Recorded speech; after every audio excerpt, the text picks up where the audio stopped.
Blah blah blah blah blah blah blah blah blah blah blah blah blah.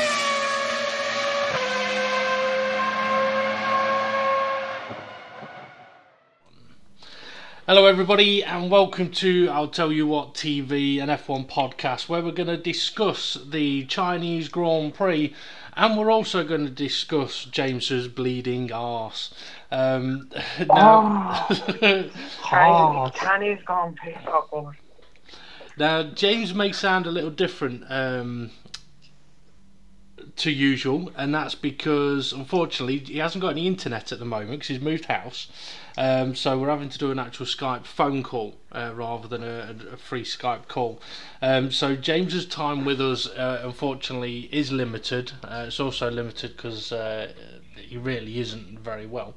I feel like a celebrity, you know, when they're like, you've got 10 minutes. Yeah. So I'll tell you what, quickly there, James, come on, what's been happening with you? What's wrong with you? Oh, I've had a great week. Moved house, moved in, and I were told by Sky, don't worry, your internet's going to be sorted. I thought, brilliant, nice one. Gets here, phone Sky. Oh yeah, we sent you an email today regarding your internet. It's going to take another 2 weeks. Well, what's the point in sending me an email when I've got no internet to see my email? So what a muppet. But yeah, I've got to wait until the 25th, and then my internet will be up and running for the 26th. So I'm losing the will to live without internet. And with your bum? And with my bum. Oh yeah, we moved house on Thursday, and then through Thursday, Friday, Saturday, just been moving stuff. Sunday, the only day where I thought, you know what, I'll chill out a bit. Sunday night, I start bleeding from my arsehole. So yeah, it's been great. What have you been doing? Moving fridge freezers and washing machines and stuff. So I think that might have triggered something. Or it's that anyway. Was it that the race was so good you were fapping yourself in the bum hole and it got a little too aggressive? Yeah. I shouldn't laugh though, in all fairness. It's not nice when you go to the bathroom and you pass blood. It's not nice at all. So I do hope that you're going to be okay, and if you do die on us, at least we can do a commemoration show for you. Yeah, we will. I was going to say we'll just carry on as normal without him, like he's asleep. At your funeral, I will sit on your coffin and start doing some car noises. Like Crazy Frog. Yeah. Brilliant. I thought you were going to say something else then, like I'll sit on your coffin and start making horse noise. We might have to stick a little cassette player in the coffin with you, so it does go. Yeah.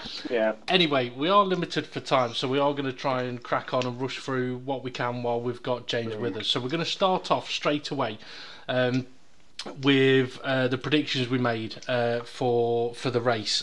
Some interesting predictions, that's for sure.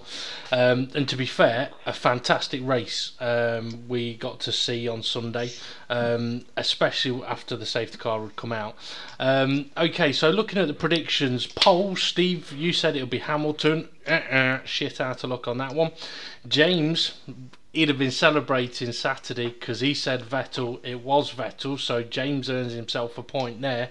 And I said Kimi Raikkonen, who I think could have got pole. You were very close. You were so close. Yeah, he made a mistake in the final sector, costing himself pole position there. Steve chose Hamilton for the winner.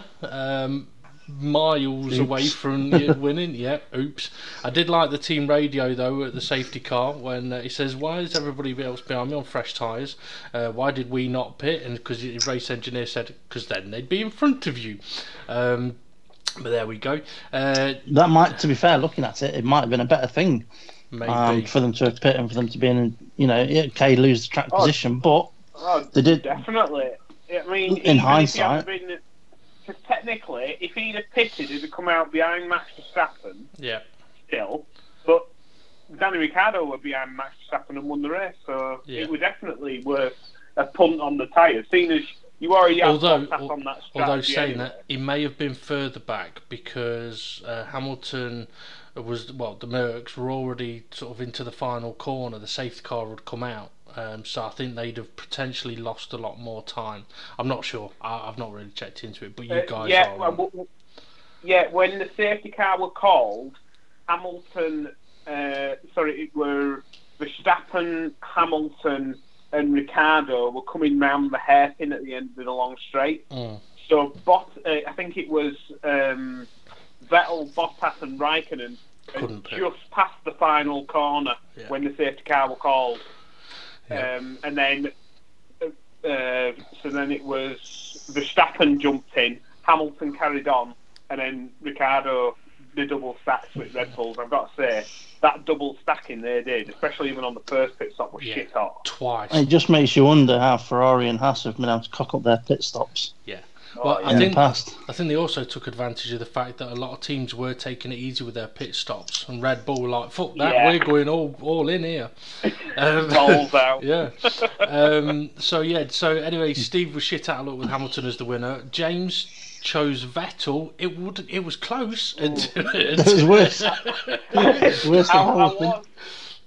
I've got to say, when Verstappen T-boned Vettel at the hairpin, I burst out laughing. I'm like, this is amazing. I was like willing Vettel to win for my points, but at the same time, it was just funny watching Vettel like get a bit of bad luck for one. Yeah, definitely. I did find it amusing. Also, because I was thinking, if they're telling Ricciardo what's happening to Max, Ricciardo will be watching that race afterwards thinking, yeah, you want to watch me, mate, I'll show you how it's done. So anyway, I said that Hamilton would win. Completely wrong with that one. Podiums, we were all miles away. Steve said it would be Hamilton, Vettel, Alonso. None of them were even close. Did I really say Alonso? Yes, you did. You did, yeah. You did. Speak through. James said Vettel, Kimi and Ricciardo. Not bad. Have I lost you? No, you're here. I'm here. Yeah. Yeah, so James said Vettel, Kimi and Ricciardo, which was close, but not quite right. And according to my picture, I've just noticed, apparently I said Hamilton, Kimi and Kimi, which I think it's meant to be. Meant to be Hamilton, Vettel and Kimi. So no points for any of us there. Then we had first to crash out. Now, yes, I got this one right. Well, interestingly, we did say last week this first person to crash out. Well, nobody actually crashed out. No, it was first to crash. No. We had first to crash. No, we had the discussion last week, which you instigated, that it had to be first to crash out. And if I remember rightly, it couldn't even be been involved in a crash and then retire later on. It's crash out, done. And nobody crashed out. There was a lot of crashes. No, nobody crashed Hartley out. was the only retirement. Leclerc, Charles Chocolate Eclair, he spun down at turn 1, but he got out of gravel, luckily. Yeah. So Steve said Gasly, James said Stroll, and I said Max Verstappen. I mean, I was close. You was close. He was involved in a crash. I said Max. I was close. Yeah, I was closer. He was involved in a couple. So no points for any of us there. And then we said turn 6 overtakes that were shown on the broadcast. Now this was a bit of a tricky one.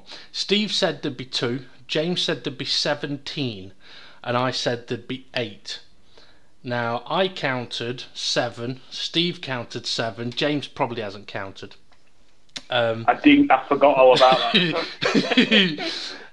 So we're going with there was 7, so I'm going to have a point for that because I was closest. No, you didn't get the right amount.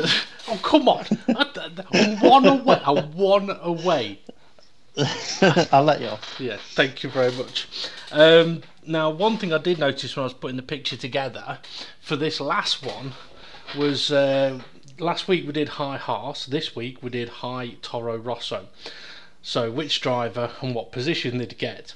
And I must admit, we all chose Gasly, with differing levels of position, and when I saw that we'd all chose Gasly, I was like, oh crap, because he had his crash, didn't he?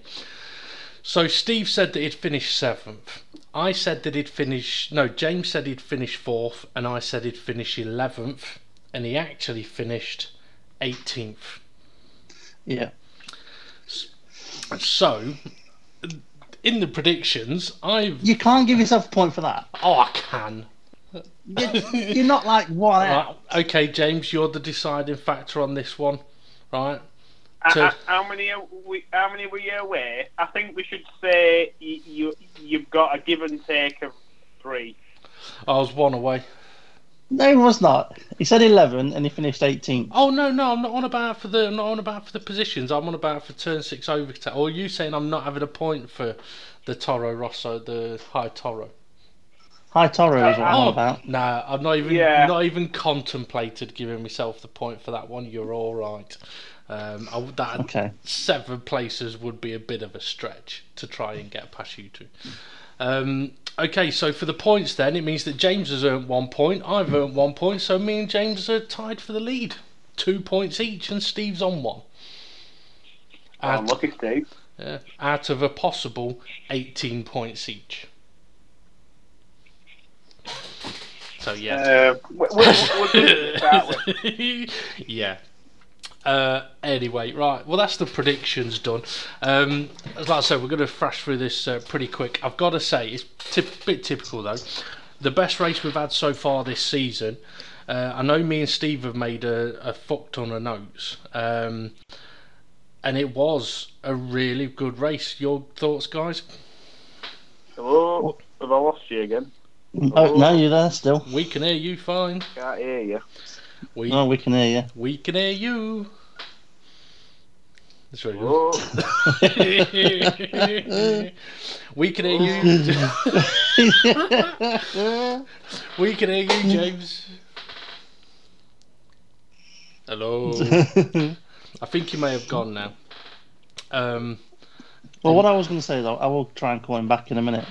But my first comment is, what the hell are Renault doing not having a spare engine available to put into the Red Bull after Ricciardo needed one for qualifying? Is that Renault though, or was it Red Bull? No, it's Renault.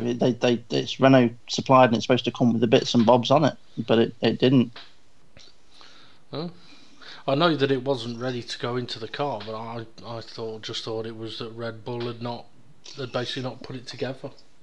No, they were under the impressions that it would have taken them between an hour or 2 hours tops to bolt in the new power unit, until they went to Renault and said, can we have the power unit? And they went, there's half of it.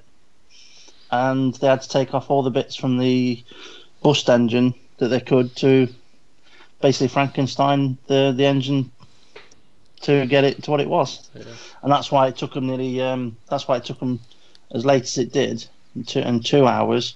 It actually, for what they needed to do, it should have been 3 hours. But it was they managed to shave an hour off it from having to do it the way they did. I mean, okay, if it is down to Renault, then it kind of hints at the problems that Toro Rosso was saying they were having with them last year, where they just never had enough parts off them.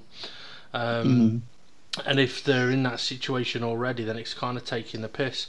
I mean, it's one of those things. I mean, the way I would see it is, a Formula 1 team should be going into a race weekend with their engine basically in the car ready to go, right? And another one built up ready to put in if it's needed.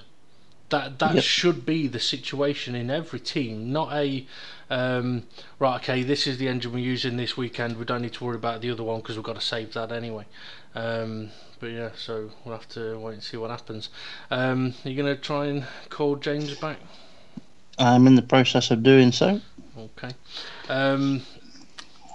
Interestingly, I said on last week's podcast that I was curious as to how much coverage time. Hello. Hello. Hello. That was really strange. We could hear you. We could still hear you. You were talking, and then all I heard it sounded like an alien breathing. It was really odd. It was like. Darth Vader. So, like, it's Darth Vader listening in on our conversation. Could. And then it just went blank, so I was like, oh. Could be. Okay, so yeah, I was just about to mention, get your thoughts on this as well, James. We talked a little bit last week about when watching the coverage and getting pissed off about how many times the footage cuts away from the on-track action. I don't know if you two noticed, though, in this race, for probably the first 10-20 laps, there wasn't that many cutaways. Yeah, I was counting in my head how many seconds I was missing of on-track action. And in total, throughout the entire race, I think I only counted about 40 seconds, which were quite good. I think the only time it cut away and it was obvious, and I'm like, why the fuck am I seeing this, was when it cut to Valtteri Bottas' wife. Well, yeah, but that's understandable, though. Interestingly, though, I stopwatched it. Alright. So, you know, I was saying last week, one time I might have to use a stopwatch. So I'm sat there with my stopwatch, and for the first 10-20 laps, I'm thinking, they're not cutting away much. Maybe someone said to them, stop doing it. Well, to put into perspective for you, right, from lap none to lap 34, it was 1 minute 25 seconds. Hang on. Right. I can actually give you a slightly better breakdown on that if I look at my notes properly. Okay. Yeah. By lap 20, there was 21 seconds of cutaways.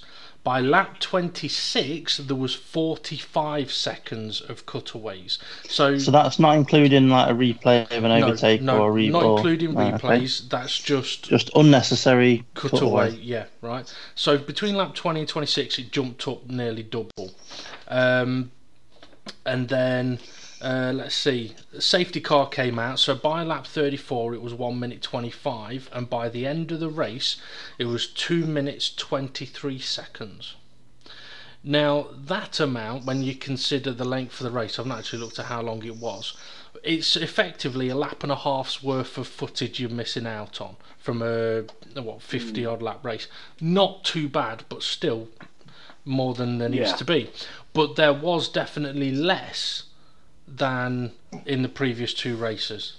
Is it though that it was more because it was less time of cutaways because there was more action to see? So it's like guy. I'm just wondering whether if you get a race where it's more of a procession, they'll cut away more. No, because they were showing the top 5 cars basically doing fuck all for 10 laps, and they were still. They were showing that for 10 laps. There was battles happening further down the grid, and I'm sat there thinking, okay, we know what these guys are doing. Nothing. Let's go and show something else, but they didn't. Anyway, okay, James. Before you get disconnected, your thoughts on the event? Anything that stuck out that you want to mention? Main thing that stuck out for me were obviously Max Verstappen cracking in at the side of Vettel. I can kind of see what he thought. Like he was saying, he thought that Vettel was going to understate it. But no matter what, you've always got to think, well, what has he done? And it's literally like he goes for moves on his instinct, and then once he's in the move, he doesn't know what the fuck to do if it goes wrong. And it seems funny, doesn't it, that in the past 2 races, he's tried an aggressive move on Hamilton. And kind of basically wanted Hamilton to run off the road to avoid him. Well, that also happened near the start of the race, didn't it? Where turn 7, he was trying to go around Hamilton. Well, not at the start of the race, but quite early on. He was trying to go around the outside of Hamilton, and Hamilton's like, no. If you want to go around the outside, you can go on the dirty bit of the track. He just wasn't going to, But there would have been some drivers that would have given him more space. Yeah. But that's it. I did kind of see, if you were in Hamilton's shoes, technically Hamilton didn't do it wrong, but Hamilton knew if you're going round there, good luck, because I'm only going to give you a car's width, which is all I have to do. Plus, over on that car's width, it's undrivable. So, good luck. I mean, something I noted as well, and it was during that move, and then a little bit later on down the straight, was how soon the marbles started to be visible on the side of the racing line. Lap And that's 30, another reason. I've got it wrote down, lap 13, marbles on the straight. What's the chances of that? We both just ran. We've not mentioned marbles previously, but we both write down the same lap and mention lots of marbles. Now, is it though the fact that that straight is so long and you're looking down it that you actually see the marbles greater? Maybe or is it the fact that because it's such a high speed straight that they're becoming detached from marbles they've picked up in corners are coming off again on the straight? Maybe due to centrifugal forces. But I did notice there was more marbles at this Grand Prix than previous, and that's why Verstappen probably wasn't able to make it stick around the outside of Hamilton. Here's something for you then from the start of the race. You give your thoughts on this, James. I don't know if either of you noticed this, but did you notice how Vettel totally screwed Kimi Raikkonen at the start of the race? Oh yeah, Big time. He completely chopped him off like as if he were his title contender. Yeah. But, and what happened to Raikkonen? Lost 2 places. But do you think it was the fact that... Go on. All I want to say is at the end of the race, if Ferrari had actually played the cards right, Kimi could have easily won that. Mm-hmm. Yeah, I was just wondering whether that was just Vettel thinking from the start, from the race start, the only car he needs to worry about is the other Ferrari. James has lost us again. Maybe. I can hear you now. Maybe, but the thing is, right, for me, if I'm on the front row with my teammate, he's probably the one person I'm not going to chop up. Because if we go side by side through turns 1 and 2, that's not a problem for me because we're blocking the road. But Vettel put Raikkonen in a situation where Raikkonen then gets boxed in, loses 2 places, and screws him over. But then Ferrari later on say, "Oh, you know what, Kimi? Don't you bother pitting, my friend. Right, the tyres are fucked. We know, but don't bother pitting because we're gonna stretch your arsehole a bit and fuck you royally and let the guys who have pitted come and catch you up. See if you can hold up Valtteri Bottas." "Oh no, you've not been able to." "Okay, no worries. Guess what? We got some brand new tyres for you." But wouldn't they have been better off though? Once that had failed, all right, to hold up Bottas? I mean, I completely agree with what Martin Brundle said, which is you can't use Kimi Raikkonen as a blocker. Yeah. I mean, it's too good for that. All right, he should be out there to get first or second place. If Ferrari got the best car, that's what their aim should be. Not to try and help, not to try and do what they basically did. But once that move had failed, wouldn't they have been better off stretching in my opinion, that first stint just a little bit further to put him into a better situation later on in the race? No, I think that. I mean, he pitted later than pretty much everybody else, so he was until the safety car came out. Well, he was in the second best situation with that, to be fair, because he was on fairly new tyres and didn't need to pit to get new tyres. So, in that respect, it kind of benefited him a little bit. But as far as Ferrari's overall strategy went, it just, to me, was clear that they were just screwing Kimi Raikkonen. And I like I say, I don't think that's right. Okay, James, what else have you got that you spotted from the race that you want to mention? I know we talked about Verstappen trying to push Hamilton off the track. I think I know where you're going with this one. The moment where Alonso just basically went, "Fuck you, Vettel." I was like, oh my god. I was expecting them both to be T-boning each other and spinning round. But I think it was just a bit because it were Alonso against Ferrari, it was just a bit of like, yeah, fuck you. there was definitely no. I mean, I saw it and I was like, oh, he'll probably be saying to Max, like, look, if you're going to run him out of road, do it fucking properly. This is how you do it. But I saw that. I must admit, I chuckled to myself. And the thing is, Vettel's right in what he said. He can't just run me off. But in actual fact, according to the rules, they can. Well, when you say according to the rules, there's nothing in the rules to say they can't. Yeah. At that particular point on corners, you can't do it on a straight. You can't. when someone's pulling up alongside you, you can't force them off on a straight. But if you've got the edge on the exit of a corner, then you can determine where you put your car on the exit of the corner, as long as you've got majority of it ahead. The person behind is expected to yield the position by that point. So I wonder what noise Alonso would have made at that point. Oh no, I am. It's probably a woo. Keep having moments where I hear nothing for about 10 seconds and I almost shit myself and I don't want to do that. No. No, you definitely don't want to do that. You need to get some panty liners. Yeah. I'll tell you what I'm going to do. I'm just going to quickly run through some of my notes from early on in the race, and you can pull me up or put me up on any one of them.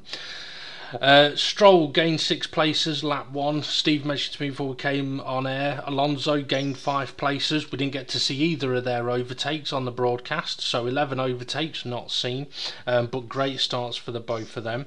Alonso behind Grosjean was struggling massively with understeer in the dirty air. Let's see. I don't know if you've seen this to do with the McLaren. Something that Ted Kravitz picked up on. And you both might be aware of it, but I'll say it anyway.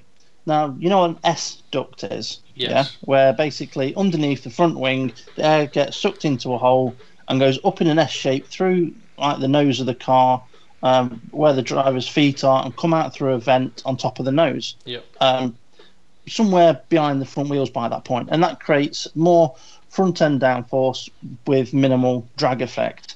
Well, McLaren haven't got any S duct at the moment. Yep. They've got an S duct inlet, but no S duct outlet.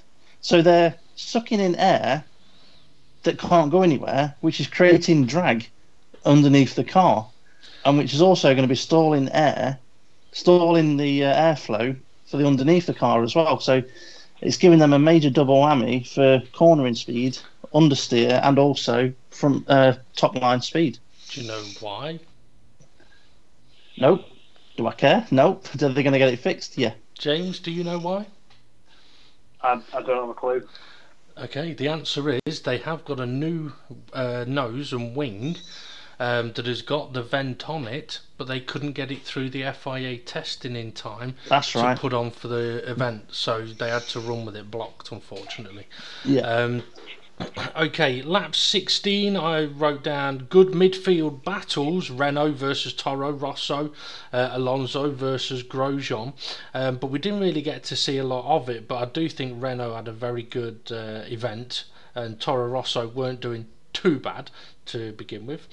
Red Bull I mentioned, wrote down double stacked on their first stop, and I wrote down it was an impressive stop, and it was. There was no time loss for either drivers, but I also wrote down most teams are taking slower pit stops. They were doing around 3 seconds, which I can fully understand.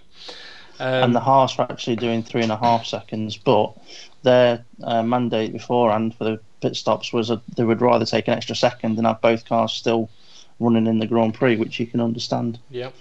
Bottas got the undercut on Vettel, and I think that was a Ferrari mistake. Big mistake. Yeah. And that's what I can't get. Do you know, right from that moment when the undercut's done us, that's when something at Ferrari must have gone, okay, we need to keep Raikkonen out there, but they should have gone, we've got to get him in quick, not leave him out there longer. Yeah. But, oh well.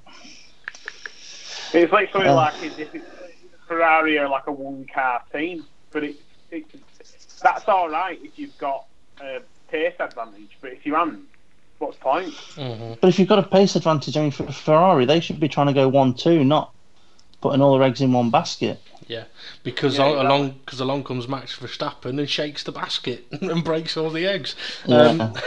I wrote after that, Ferrari keeping Raikkonen out to hold up Bottas. We mentioned about that. I did think though, once Bottas had got that undercut, I will admit my honest thought was, come on then Bottas, show us what you should have done at the last race. Beat him. Yeah. And I felt sorry for Bottas when that safety car came out. And okay, he had a great start from the safety car. He did Vettel beautifully. When he shot off at the right time, caught Vettel napping a little bit. But as soon as you realise the pace advantage from them Red Bulls, there was nothing that anyone in front of them could do. Yeah. I found that Hamilton just seemed a bit numb throughout the entire race. There were no get up and he fought. If people come up behind him, he fought them, and then obviously if they were way too quick, he was just fucking get lost then. But there were no kind of this strategy ain't working, let's try something different. It would just seem very steady. Yeah, I think he just had a bad weekend in general. Now, excuse me, let's not forget as well, Mercedes have gone to the higher rake angled chassis this year, and they're going to have problems at some tracks because they don't know the full workings of the higher rake effect of the car, basically. So China could be one of those tracks. I mean, I mentioned it to you guys last year, where there's a couple of tracks where their less rake chassis didn't work, and it did work for the Ferrari and the Red Bull. And I think China is one of those tracks where it worked for Mercedes the last few years, but because they've gone to the higher rake angle chassis, at this track, they, instead of winning comfortably, they were struggling, and Ferrari and Red Bull were able to just be considerably better. Something to get James's temper risen a little bit. My next note was cut to a replay of Roman Grosjean when Bottas was attacking the Ferraris. Yeah, I was quite pissed off at that point. I was like, why bother? Because you've got that moment where at any moment he could attack, and I think they just got back in time before the move. Mm-hmm. But it's it's easy. I mean, I run the racing league, and all I've got to do, they've got it easy. They have the plus and minus to each car, so they can literally look at all the numbers and go, which is the least amount of number? Let's focus on them because they're closest. Yeah. With mine, I've got, because it's a replay, I've got the total race time. So all I'm looking for is numbers that look like they're almost similar. Yeah. Then I know that the cars are going to be quite close on track. Do you know what I found frustrating? Sorry, go on, Karen. Yeah, go on. I was going to say, what I found frustrating was you watching it, and all of a sudden, partway down the order, you see the names swap over, and one's gone green and one's gone red, the numbers, and you say, oh, there's an overtake happened there. Why are we not seeing it? But also something else I found frustrating, and I've said this before, and I'm going to say it again, and that is the amount of times they were showing the car badges and not the gaps between the cars. Yeah. On the timing tower, it's called a time. Is it called a timing tower? I believe it's called a timing tower, but there's no times on it half the time. So it's well, how do I know when people are close together? Yeah. But what I will say is, we're all right in what we've said there. They cut away from Bottas going into the final corner, and I'm thinking he's having him this time. They cut away to Grosjean. They come back as they're going into turn one, and guess what? They're side by side. Now, admittedly, it was a brilliant overtake from Bottas. And I think he's realised, with a lot of the negativity that's come his way from the last race, he's realised when opportunities come, don't wait, take them. No, you've got to. I think he's realising, like I say, he's got to at least attempt the overtake, 100% commit himself to making it. And if it don't work, then suffer the consequences. Unfortunately, that he didn't do that in the previous race, but Max Verstappen, though, I think takes it one step too far. In a way, for me, I know that sometimes I can feel a bit sorry for Bottas because he's completely overshadowed by Hamilton. But at the same time, the way I always look at it, these guys have got the dream job, the dream car. There's no excuses. Go and perform. And if you can't do it, I'm sorry, but there's plenty of other teams that would have Bottas. Yeah. And there's plenty. And I think this is another thing. When I first got into Formula One, I was like, oh God, I know that they're a good driver, but they're just not performing. And you'd sort of think, oh God, the career's over and all this, but it's not. They've got plenty of other racing series to go racing. I mean, I was quite a big fan of Jean-Eric Vergne, and I'm quite happy that he's gone to Formula E and he's kicking ass on there, but it's not my cup of tea, to be fair, but at least he's showing what he can do. But yeah. you kind of look at these drivers that get these chances, and I mean, Perez had his chance when he went to McLaren, and he just squandered it. And no offence, I don't think he's ever going to get any higher. I don't think he's going to get back into a top team, even though he's probably improved since he was last at McLaren. I think once you get these top opportunities, you've got to show what you can do. And unfortunately, if you're up against Lewis Hamilton in the same team, you've got to do what Nico Rosberg did and just literally not give up. Yeah. Not smash into him left, right, and centre, but just be as aggressive as he is and try and do everything he can. You look at Bottas's career before he went to Mercedes, yeah? Can you remember any races where you went, wow, that was an outstanding drive by him, or great overtake by him? No, he did have a couple. There was a Canada where I think he finished second. There was a couple of races where he did do really well. I think there's just fear in him at the minute. It's fear of failure, which is creating failure. Because I think, remember, I think it was Silverstone 2014 when him and Massa jumped both Mercedes at the start, and it were Massa leading the race with Bottas second, and then it were Hamilton and Rosberg up his ass. And I just remember him coming over the radio as we were going through Maggots and Beckett's and just went, get him out of the way, I'm faster. And I thought, he's kind of got that kind of Sebastian Vettel-esque confidence to say, get him out of my way, because we don't want to squander this opportunity. Yeah. But now he's actually at the sharp end. He just seems to be too polite. Yeah. I want to see that ruthless streak come out of him a bit. Definitely, I'd agree with you on that one. Okay, Toro Rosso's. They had an amazing. They had an amazing race in Bahrain. Completely different in China. Now, just bear in mind, it's been 40 minutes, so we may lose James at any moment. James, your thoughts on the Toro Rosso crash, similar to Vettel Verstappen? Verstappen with Vettel, were very, very similar. One driver taking a completely different line to another, and then just obviously one struggling with tyres and they're wanting to square off the corner, the other one not struggling with tyres and wanting to hit the apex. And it's unfortunately with a corner that wide, a bit like the circuit over the Americas, if you've got a corner that's that wide and it's that big a braking zone, you're going to have cars with different lines. And the one thing for me is you've got to always anticipate, what if a driver does this, what am I going to do? And it just seemed with both incidents that the drivers behind, which were Gasly and Verstappen, just went in and assumed that they were going to go through. And it's like, you can't just assume, because you're going to end up looking like a tit. And no offence, but that moment where Verstappen hitting Vettel, and the same way Gasly and his teammate, just made them both look like a set of absolute tits. Yeah, interestingly enough as well, I mean, Steve was doing practice for a race at Silverstone a few weeks ago, and there's one of the corners there where I sort of told him to take a corner a slightly different way, go in a little deeper, and it works out faster.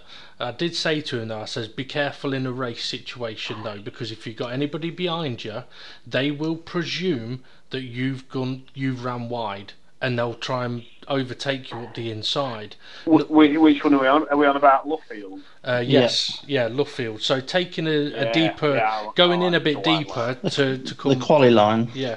Now, lap one, it happened straight away. Someone behind him was like, "Oh, he's ran wide. I'll chuck it up the inside," and then realised, hang on, that gap's just closed because he's taking. And that's the thing. There's a big difference. It's all about traction on the exit. That's the big difference. And well, I was going to say there's a big difference between somebody running wide and somebody taking a different line. And that's what Yeah. both Vettel and Hartley were doing. They were taking a different line. Before we lose James, Yeah. have you seen the new Solo trailer yet, James? Yeah, I've seen it. I'm still Come on, then, not. comments before your time runs out. I don't I'd think love it it to deserves- cut off on it now. Yeah, I, that's the plan. this is how bad it's got, right? And I think it's just we're moving out. It's been quite pricey moving out. But I picked up The Last Jedi, and Vicky went, "Oh, go on, get it, because you've worked hard. Put it back, didn't I?" First time I've ever done that. You And know. I'm thinking to myself, do I even bother going to the cinema to see it? Oh. But then, I don't know. Could I live with me? Am I turning off? But I've always noticed this. Usually, if people if the vast majority of people like something, I'm usually not a big fan of it. But then if Hang it's on, quite a porn? niche thing, Porn? You love porn? yeah. But who doesn't? That's like ice cream. Literally like ice cream. Talking of that, I saw a good one the other week, but I'll send you that in private. What, a good ice cream? I don't think he's on about ice Yeah, cream. it was a bit of flake in it. But I don't know. Star Wars, I'm a bit on the shelf at the moment. I've just spent most of the week. I mean, the other day I watched Return of the Jedi, and I'm like, this is a proper fucking movie. And like I say, what does it tell you when they're creating toys that were from films that were made back in early 80s, and they're not making good toys for movies that are made now? It's probably because it's down to design and stuff like that. But anyway, Could well we'll be. forget about Star Wars. We'll stick to F1. Okay, I've got something to mention to you with the Gasly Hartley crash, right? Gasly clearly at fault. Brought out a safety car. Was the safety car the right decision? I think so. With the amount of debris, I'm surprised it wasn't called earlier. I think it was the right decision as well. And the reason why I say that is they need to know that all the cars are going to come past in a chain so that there's enough time for nothing to be coming, for the marshals to be on the track to sweep it clear. The only other thing they could have done is red flagged it and started it again from the pit lane to make sure no one drives through the debris. True. I don't think there was enough debris on the track to warrant that. Yeah. Now, Because I think it did show a replay though of Gasly running over. and I don't think it even mentioned this. Gasly obviously pitted for a new front wing and tyres. He then went round the track, and then it showed the replay of him driving over debris. And then the next shot, he was back in the pit lane again, changing his tyres. So clearly, that's what necessitated the safety car, where the driver that had gone and drove over his front wing went and got his front wing and tyres changed, and then on the next lap got a puncture from his front wing on the previous lap. Was that deliberate then, to get the pack to be bunched back up again, and for him to be back back on the lead lap, to be on the lead lap at the back of the pack? Well, I doubt it. I've got a bit of a conspiracy theory for you. Just remind me, who won the Bahrain Grand Prix? Vettel. And what was the situation to him ending up in the lead of that race? That was the Bahrain. Oh no, sorry. virtual safety car. I'm sorry. I'm thinking Australia. I'm thinking Australia. Yeah, Australia. Yeah, it was virtual safety car, wasn't it? Yeah, so virtual safety car and safety car. Okay, so when Formula One World Championship leader Sebastian Vettel questions the timing of the safety car period that compromised his race in China, pot kettle black, he went on to say, "I need to understand why we had the safety car changing the race. I understand if something happens and you have to react straight away. Then you can't always respect where cars are relative to each other. But we had 2 laps of debris on the track, so why not call the safety car half a minute sooner, and then everybody has the chance to decide whether they pit or not?" It's a valid point. That is absolutely valid. I did actually think that, because when I saw Gasly go through his debris, I was thinking, how has he got round for another lap and gone through the debris again before the safety cars come out. Because you would think that either the safety car is going to get called straight away, or should the Charlie Whiting go, hang on a minute, right, where's the race leader? Okay, it's halfway around the lap. If we call the safety car now, everybody's got enough time to get into the pits, so it's fair for everyone. I mean, I don't think it would have been... I see the exact point of what Vettel was making. It's not like, shit, we've got someone here that might be seriously injured and we need to stop the race or bring a safety car straight away. It's, they had nearly 2 laps to think about when to bring out the safety car or whether they should bring it out or not. But I don't know if it's just me, but I always sort of think in these situations the FIA do stuff to just controversy. It's possible. I mean, when I saw this, I thought, okay, I'm going to have a look at it in a different perspective, right? If the FIA, their parameter is, as soon as it is decided a safety car is needed, we hit that button that pulls the safety car out. There is no hesitation. That way, nobody can say, oh, well, you waited and brought it out at a time to benefit one person rather than another. And I think we may have just lost James. I think James's time with us might have come to an end. I'll get on to that with James in a moment as he sat there talking to us. How can you get on that? How can you get on with that with James in a minute? What I mean is, I'll mention why James is not with us. I want to finish what I'm saying. Right, the FIA, Charlie Whiting, can't sit there and go, right, okay, we need a safety car, but we will wait. I don't think that's a situation they can actually... There is no way in a million years I think they can get that to go through, because it opens up too much of a possibility of people going, well, you waited to benefit him or benefit him, even if it's, well, the leader's here, right, we'll bring the safety car out now, but what if that negatively affects people further away? You know what I mean? If it has a negative effect on someone, then they're going to complain. So I think it's a case of the decision's made for a safety car to come out and they just go, right, hit the button, go. Don't matter who's in what position, go.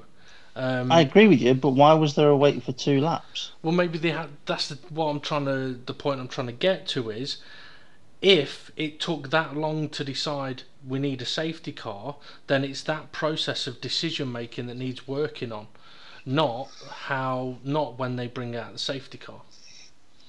Yeah. But the thing is, if they'd have decided a minute and a half sooner to bring out the safety car, it could have been exactly the same situation. I.e., some cars, or it's too late for them to get in the pits. So I can kind of see what Vettel's saying, but at the same time, you can't go and win a race by fluke through virtual safety car and then complain about when the safety car is brought out.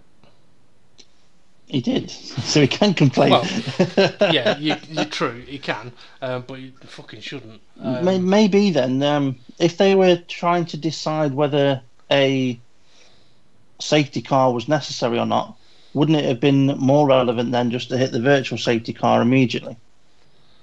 Quite possibly, yeah. I mean, because at that point they can let all the drivers know, because they've got to drive to Delta. Let all the drivers know there's debris on turn 14 or whatever turn it is. I think it's 14, and then they're not braking in there at racing speed and trying to accelerate out at racing speed. They can try and avoid the debris until the FIA have gone, do you know what, there's too much debris there for us to deal with it on virtual safety car. Here's the real safety car. I think it's just simply too dangerous with a virtual safety car, though, because you could potentially just have a continuous stream of cars coming through that corner while you got marshals there. And okay, the cars might be going slow, but they're probably still doing 80-90 mile an hour. You don't want to get hit by a car doing 80-90 mile an hour. Yeah. Within 30 seconds of that incident, and I don't know the exact timing, but it must have been about 30 seconds, Martin Brundle says they'll need a safety car to clear that up. Mm-hmm. Yeah, it's still nearly 2 minutes later before the safety car gets called. Yep. Now, I don't know whether Bert Mylander went for a pee, but it could have been down to something as simple as that he wasn't in the car ready to go. It could have been. Doubtful, though, because they always have to have somebody there ready to go, but you never do know. But the thing, it's one of those things, it could have just taken them a bit of time. They have to be able to see check, discuss, decision. I mean, for someone like Brundle, who is a former racer, it's probably easier for him to go, that needs a safety car.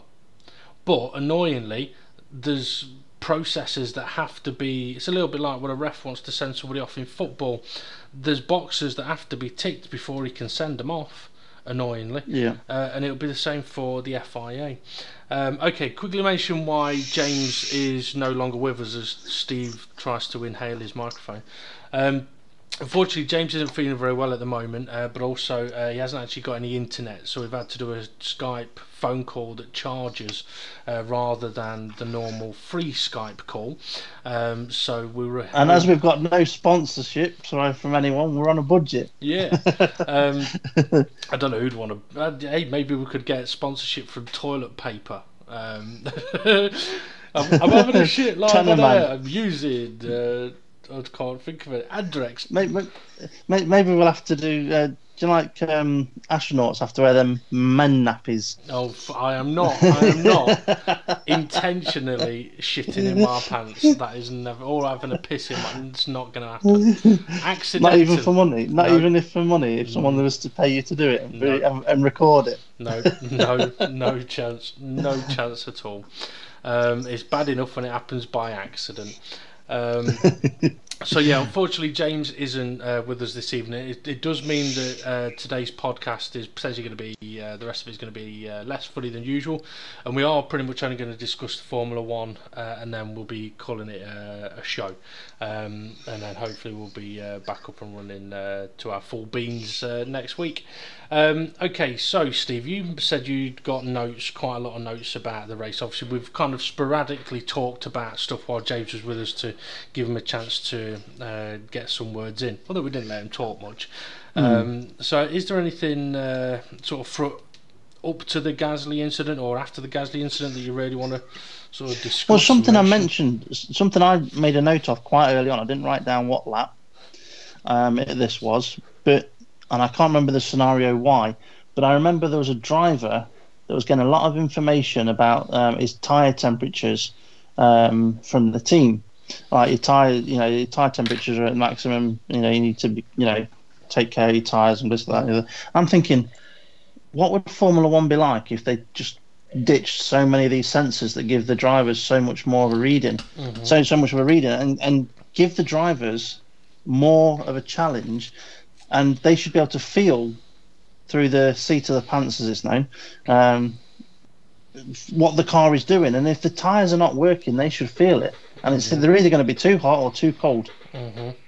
So ditch the tyre sensors, or have the tyre sensors for Pirelli's purposes, but the drivers not to be aware of what the tyre temperatures are. Yeah, I mean, it's something that we know from driving on racing games and simulators, and even from doing commentary.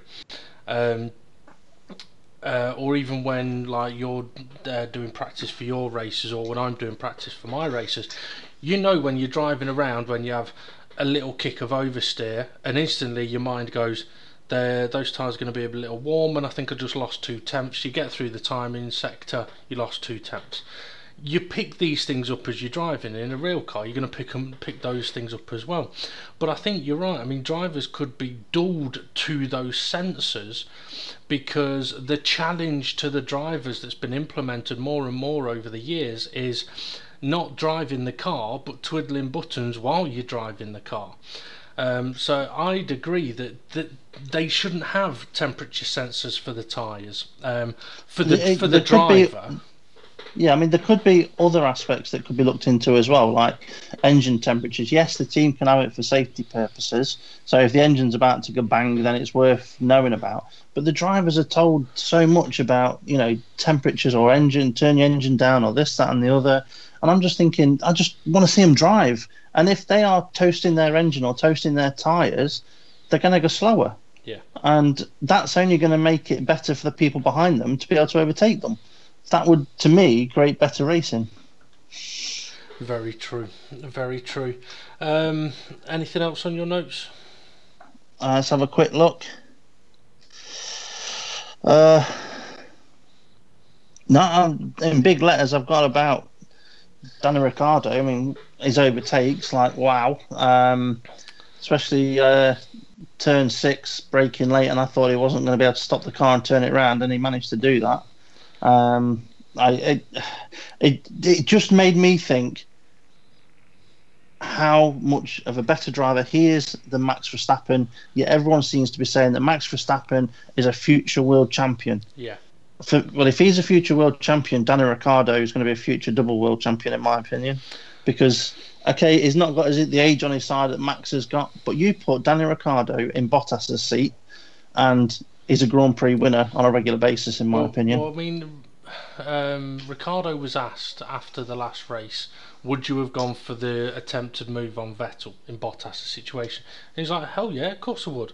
It's a worst case scenario, you go for it, you overshoot, you end up in second place. Oh, that's where you were.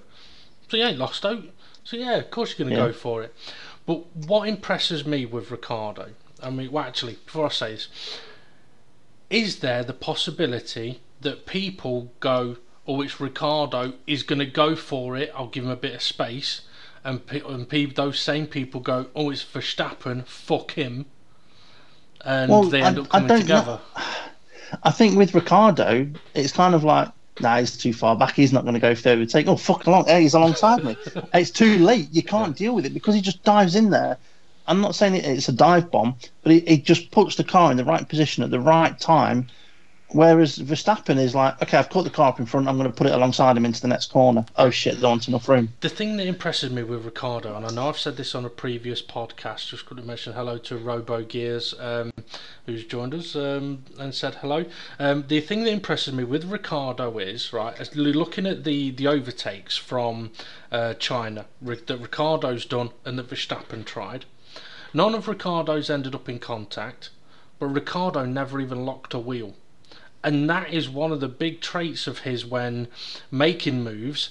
He goes for late braking moves, but he's not out of control. Whereas with Verstappen, he has done a lot of overtakes where he's got the car under control, but he was not in control in China. Now, no, but do you know when earlier on I was saying to you about what can you remember from Bottas's previous career before he went to Mercedes? Yeah. If you take that same question regarding Ricciardo, I mean, even when he got his first seat in the Man of Marussia, well, actually it was just Marussia back then, I think it was, he was lightning quick compared to his teammate. It was obvious that he was, his ability was way above his teammate, and that's exactly why Toro Rosso, he put him in the Toro Rosso. And even when he was in that seat, he just shone. And you could see, even though his car wasn't competitive, he was able to push that car beyond what it should have been capable of doing. And there's only good drivers that are capable of doing that. Mm-hmm. Yeah, definitely. I mean, I must admit, I loved it when that whole situation of, okay, Verstappen and Ricciardo have pitted. They're on brand new tyres. Everybody else of them ahead of them is on worn tyres. This is now, I mean, from the safety car to the end, it was a brilliant race. I'm just going to quickly run through some of my notes there, because I know there's a couple of things I wrote down that could be interesting. Right, one of them is the FIA investigate the Toro Rosso crash. Now, I'm pretty sure it was you that told me that the FIA don't get involved when it's teammate on teammate. Now, I have been aware in the past that they don't tend to investigate unless, when it's teammate on teammate, unless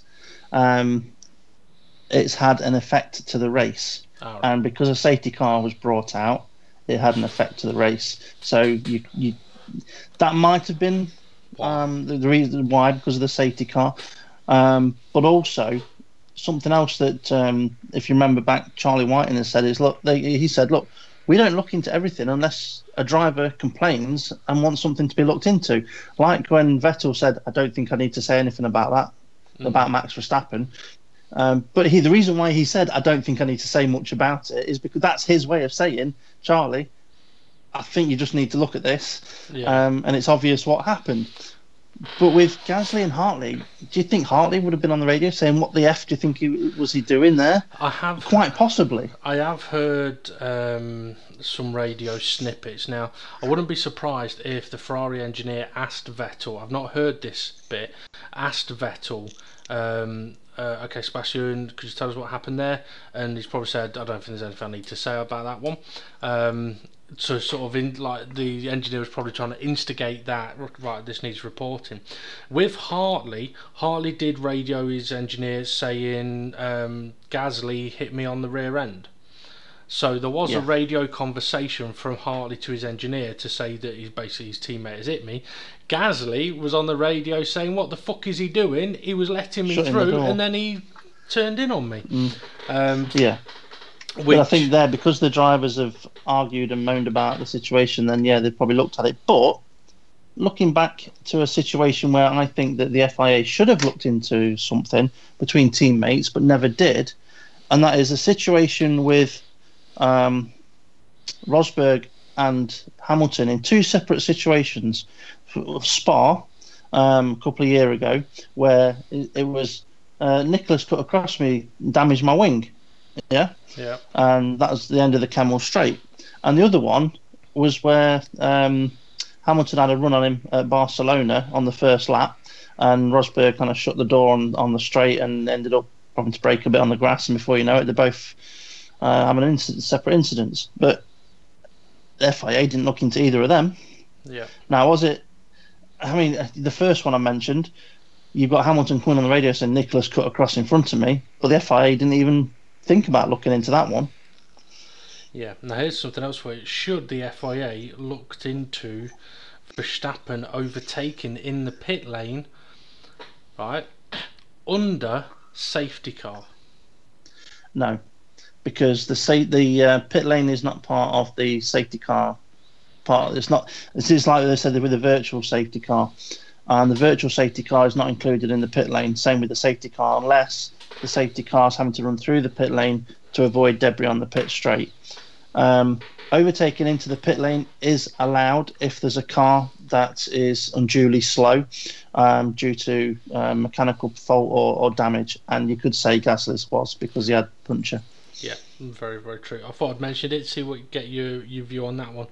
As soon as I saw it, to be fair, I thought, "Oh, what the hell was he doing there?" Yeah. And then I realised why. Yeah, who it was and what was happening. Okay, did you hear Magnussen's engineer just before the safety car went in? I'm guessing I don't recall, but go on. Right, okay. So they're in the train behind the safety car, right? And we get to that frustrating stage where the FIA say, the stewards say... I know what you're going to say now. Say, okay, the lap cars can now overtake, all right? Magnussen's engineer's like, okay, Kevin, lapped cars behind you could overtake, so just be aware. And he says, but there is no lap cars behind me. Like, good point. There isn't. It's like, can you confirm you received the message? Yes, but there's no lap car behind me. Yeah. I thought it was rather funny. So did I. But that begs the question, how much attention is that engineer paying? But also, I actually thought he was saying to Magnussen at the time, you can now overtake because you're a late lap car. I did think that as well when he first said it. It would have been better if Magnussen had to come back and said, but I'm not a lap down, you bastard. Yeah. Maybe the previous season he would have been, but yeah. Now, you mentioned about... I must admit, it has pissed me off, from the start of the race where it didn't show Alonso's start, it didn't show Stroll's start, but also, I mean, when the safety car went in, I've got to say, well, I mentioned a little earlier that when Bottas undercut Vettel, I was thinking, right, come on then, Valtteri, show us what you got, fucking put him in his place, right? When the safety car was getting ready to come in, I'm thinking, right, Vettel's usually pretty good on restarts, especially when he's at the front. So, Valtteri, how are you going to get on? And I tell you what, he absolutely minted that restart. He did.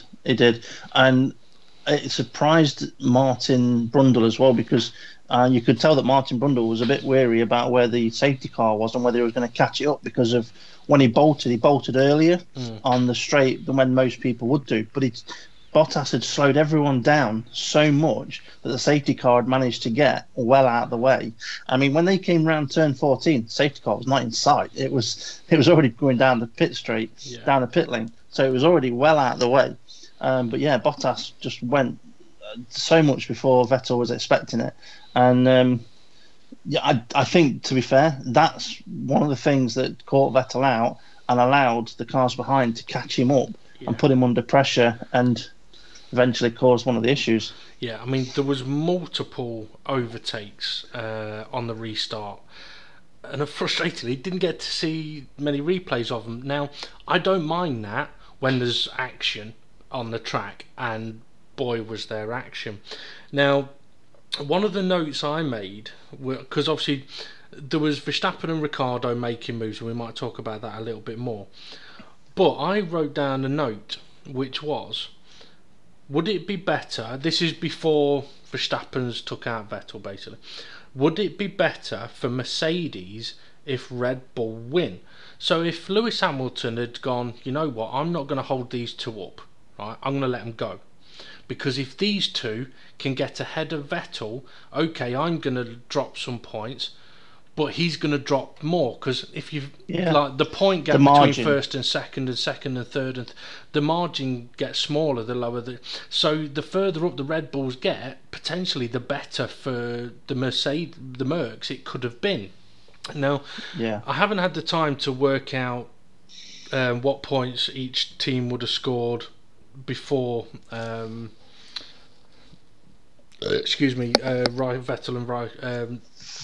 and Verstappen coming together. I've not worked that out, so I don't know in a point situation whether it would have been better. It turned out that it was all fine for Mercedes anyway because of the Verstappen incident with Vettel. I think when you look at it from Mercedes' point of view, they've not won the race. They've only had one car on the podium, but they're the biggest winners out of the weekend. Yeah. Yes, you could say that Red Bull have won the race, but Mercedes are the biggest winners. They may not have scored the most points between their drivers, but for saying that Red Bull are so far off at the moment in the championship, and the Ferraris didn't score as many points as the Mercedes, you've got to say that was a good result for Mercedes. Yeah. I mean, I'm just going to get the race result on. So, let's see. So, Bottas scored 18 points, Hamilton scored 12, so 30 points for the Mercedes drivers. And let's see, 15 for Raikkonen, and Vettel, who ended up in 8th because of Alonso passing him, scored 4 points, so 19 points for Ferrari. So yeah, it's an 11-point gain for Mercedes. Now, had Vettel finished ahead of Hamilton, I mean, okay, if I look at this and go, okay, Ricciardo won the race, and in reality Verstappen should have finished second, right? So if those two could have finished first and second, one way around the other. Yeah. And then it would have been Bottas and Vettel, right? So Vettel would have scored 12 points, Bottas would have scored 15 points, right? And then it would have been Raikkonen and Hamilton. Hamilton would have scored 8 points. So the points lost for Lewis Hamilton on Sebastian Vettel would have been 4 points, right? Had the Red Bulls finished 1-2, which isn't too bad a points loss to have had. Yeah, it's better than Vettel finishing second and getting 18 points, and Lewis Hamilton finishing 4th and getting 12 points. It's a 6-point gap. So yeah, I think it could have played into the Mercedes' hands to have let Hamilton's hands to have let the Red Bulls go quicker, and just said, you know, I'm not going to fight you. You go and fuck them up for me. He didn't seem to put up much of a fight either, though, did he? I mean, Bottas did, but that was obviously for the race win. Yeah. But Hamilton, whether he just couldn't or he just knew he was unable to. But even saying that, Danny Rick's overtake on Hamilton was still a great overtake as well, because just yeah, that was not expected into it was turn 14, wasn't it? Yeah. And it's just like, yeah, okay, that was out of nowhere. I mean, I think to be fair, Valtteri Bottas would have been crucified had he not defended the lead. I mean, he defended as hard as he could. And for Ricciardo to make that move stick down in turn 6, I mean, that was a risk. But you could also see though as well that once Ricciardo got the lead, there was nothing anyone was going to do about it. He was gone. He was 2 seconds a lap quicker, and after a handful of laps, he just backed off the pace, and then towards the last couple of laps, he banged in the fastest lap of the race, just for fun of it.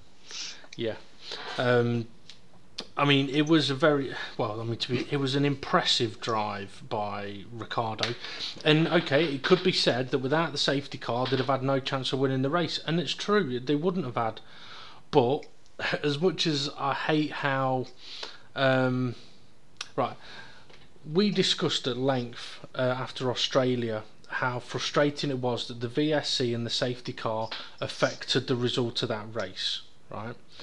Yeah. And it'd be easy for someone listening now to go, how come you're so excited about this safety car having affected the race? The difference is, in Melbourne, it was clear instantly that a safety car should have been brought out. Not that a VSC should have come out and then a safety car should. There was other factors in Australia that make it more frustrating. Whereas in China, it's a very different situation. They've decided, right, we need a safety car, put it out. And obviously we don't know for certain whether it is that decision is made, we need a safety car, and they chuck it out straight away. But I can't imagine them sitting there going, right, okay, we need a safety car, but let's wait until the first 4 cars or 3 cars have gone too far to be able to come into the pits. Because that, when it boils down to it, that is a massive breach of sportsmanship. Yeah. Like FIA destroying breach of sportsmanship. But it makes you wonder though, couldn't they have just hit that button 10 seconds earlier, which would have given all them drivers the option to get into the pits? Not if the decision hadn't been made. I mean, if they could have made the decision earlier, then yeah. I mean, it'd be nice in a way. Do you know what would be nice, right? I don't think it would ever have it. There are cameras, right, in the Charlie Whiting's room, right? But we don't get to hear what's going on or anything like. It would be amazing if there's recorded footage of what happened in Australia, what happened in China. So as a viewer, you could go, well, okay, so what did happen? Or for example, right, Sebastian Vettel wants to know why, right? Well, he's either going to have Charlie Whiting say, well, this is what happened, or Charlie Whiting's going to say, well, this is what happened. Here you go, I'll show you this video. This is exactly what happened. You want to know what happened? Watch this, right? Yeah. And then in hindsight, people could go, oh, well, yeah, but you should have done this and you should have done that. Well, that's where progression comes from. I don't think it'd ever get put out there in the public, but it would be brilliant if it was. But I don't know if you've noticed, you know how last year we had a few driver briefing videos were put out? I've not seen any of them. Yes. No, I've not seen any this time round. But they tend to not be the whole driver briefing, it tends to be a snippet of it. Yeah. But I still think it'd be good if they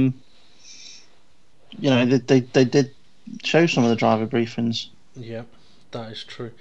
Okay, quickly mentioning again about Verstappen, for all of his dodgy driving on Sunday, when he did get past Hamilton, the overtake that he did around the outside of turn 6, it was a good one.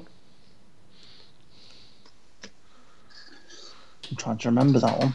Say again. Max on Hamilton, lap 42.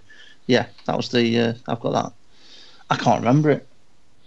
Well, Hamilton I defended. wrote it down, but I don't remember it. Hamilton defended the inside quite aggressively, and Verstappen was like, "Okay, no problem. I'll just go all the way around the outside."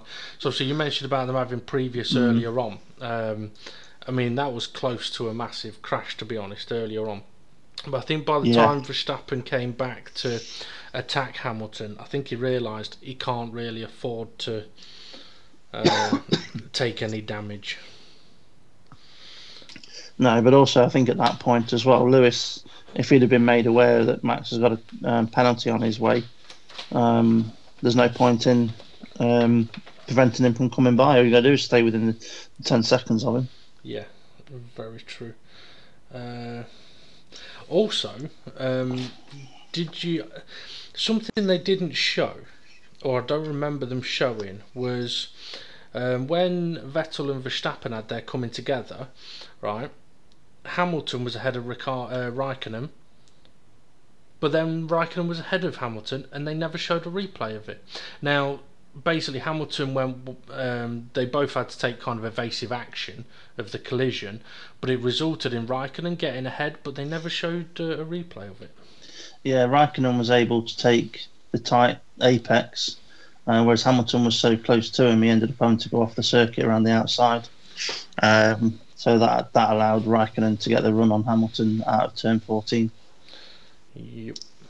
Okay, and the only other notes I've really got is I wrote down great drives by Ricciardo, Bottas and Raikkonen.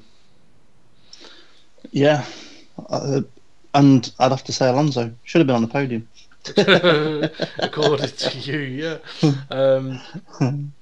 I mean, where did... I mean, there's been a day since I watched the race. Okay, so let's see. He finished 7th, didn't he? Yeah, I know at the end of the race, Renault were going absolutely mental about Hulkenberg's result, finishing 6th, and he almost did beat Verstappen. Verstappen's time penalty put him half a second ahead of Nico Hulkenberg, so half a second in the difference there. But for Renault, it was a very good result because, okay, they haven't beaten either of the Red Bulls, but they did beat every other Renault-powered car. Yeah. Which for them is a massive result. Now for Alonso, as you said, and we finished 7th, it is a great result for McLaren. I mean, 3 races in a row he's finished in the points now.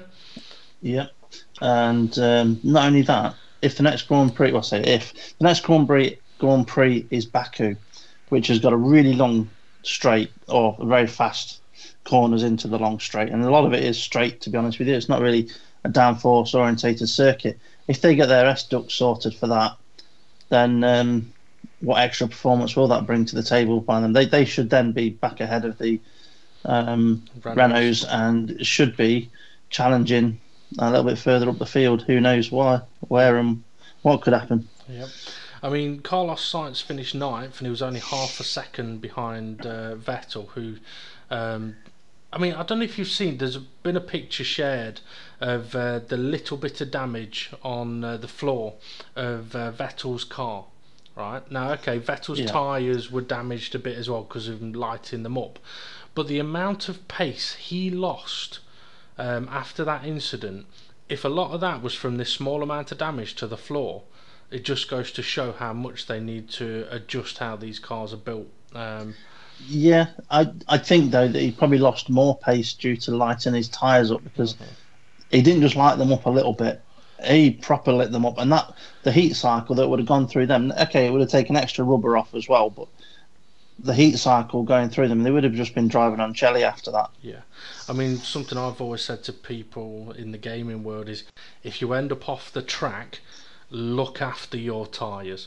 Don't go shagging them. Look after them, because the amount of times you see people end up off the track and then light up the tyres to try and get going again, and all they do is spin more. It's like, look, you've just had an off, you lost a chunk of time. Don't force yourself to losing more.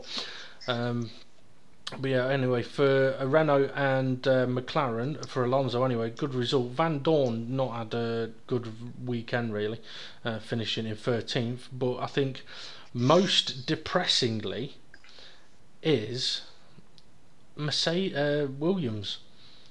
Yeah, I said it before the first race that I'm going to be sad to watch Williams this season because they seem to be the slowest with no direction.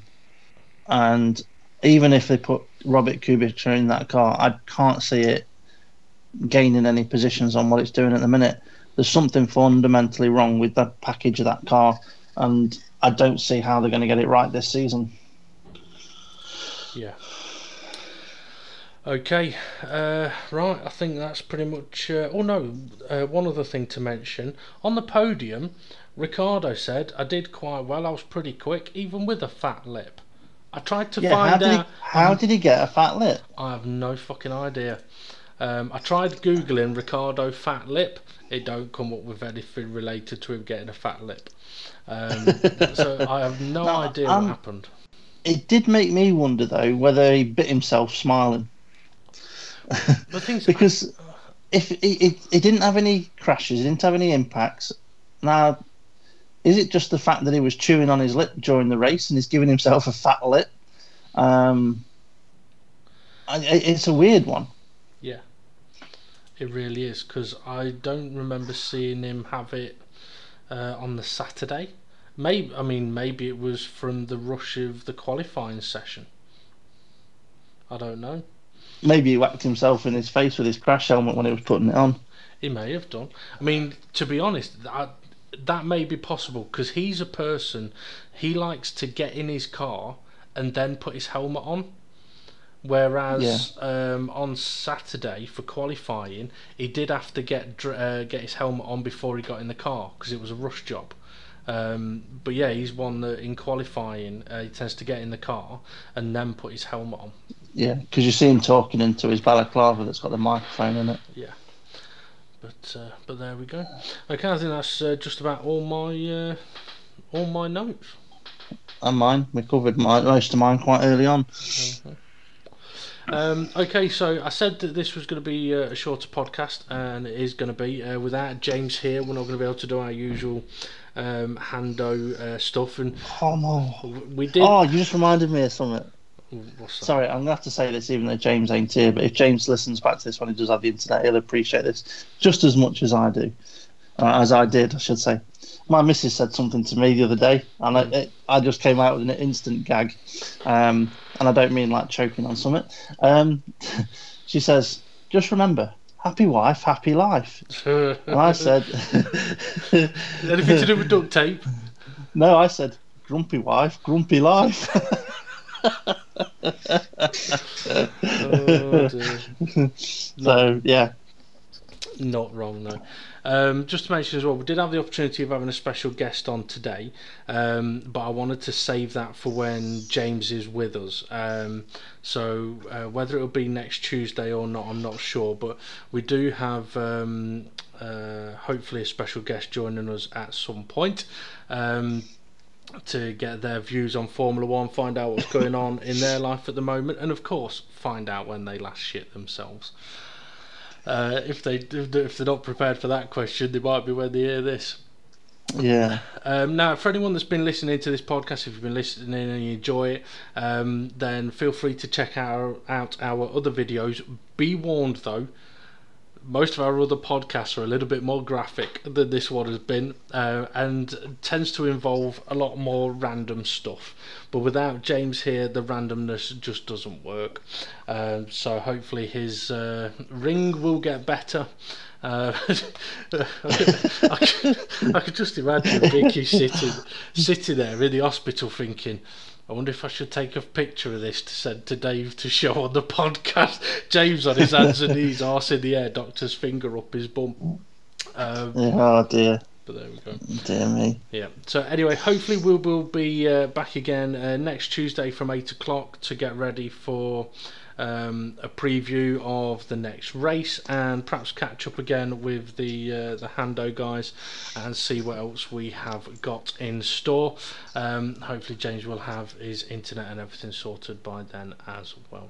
So thanks for listening in. Anything else you want to mention, Steve, before we go?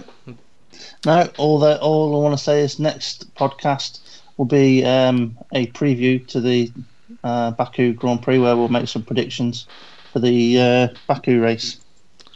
Yep. Because there's no Grand Prix coming up this weekend, so obviously the next podcast will be a preview, not a review. Yep, that is very, very true. Okay, thanks for listening, folks, and make sure you check out our other videos. Like, subscribe, tell your friends, and don't forget to keep watching Formula 1. Have fun. See you again soon. Blah blah blah blah blah blah blah blah blah blah blah blah blah blah.